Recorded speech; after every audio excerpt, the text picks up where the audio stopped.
Hey everybody, I'm Cody Tuck. This is my canine Rex. Tonight, my informative speech topic is going to be on explosive detection working dogs.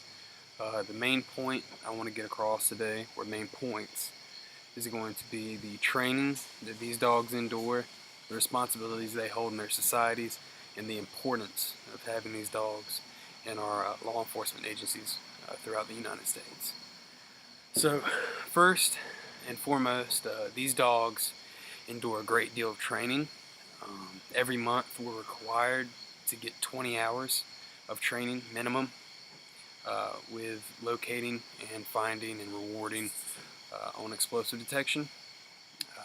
We also have mandatory in-service training where we go to a large agency, and if we're from a smaller agency, that is, and we'll work with them and use their explosive training aids to train our canines further. Originally, prior to being hooked up with their handlers, these canines have to endure typically about a year to a year and a half of prior training if they're going to be sent out to a department to bond with a handler. Once that year to a year and a half is up with their facility, the department can then purchase them and then pair them up with the handler. Then the handler and this canine are then sent to a school for a month to 3 months, depending on the bond, depending on the training that the canine has, and depending on how well they work together. After this training is complete, that's when you start to go back to your department. You focus more on bonding, and you then continue to get 20 hours plus a month of training with your canine on top of your daily responsibilities. And that moves me on and digresses into the second main point I'd like to express, which is the responsibilities that these canines hold. First and foremost, we respond to a lot of suspicious packages. We respond to a lot of suspicious vehicles. We'll be en route, and once we arrive, I'll have Rex get out, and we'll speak with an officer on scene or a reporting party who has reported the incident, the suspicious item, and we will then sweep the area.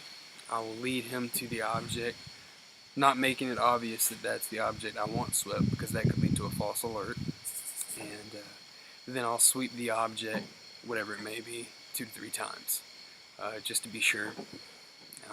That's our first priority. Second, we also do a lot of dignitary escorts, and by that I mean we have politicians come through, or military personnel, anyone with a federal law enforcement guide. We'll do motorcade sweeps for them, and we'll do escorts where the canines are tasked with sweeping any locations that the dignitary will be traveling to in the near future to clear the area.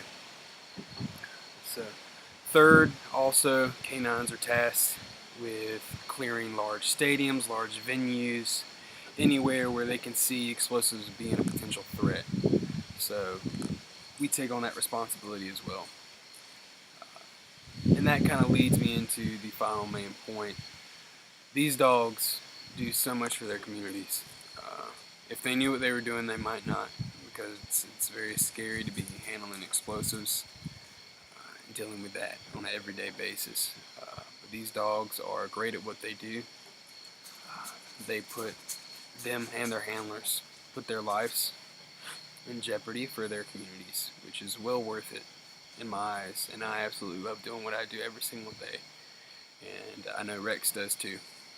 So Rex was my visual aid for this, but he had to go use the bathroom, so I'm giving him a break on this one, but he says hey. So thank you for listening. I hope you enjoyed this informative speech. If you have any further questions, please feel free to reach out to me and ask. I'd love to talk to you further about it. I definitely love what I do. So thank you. Have a good night.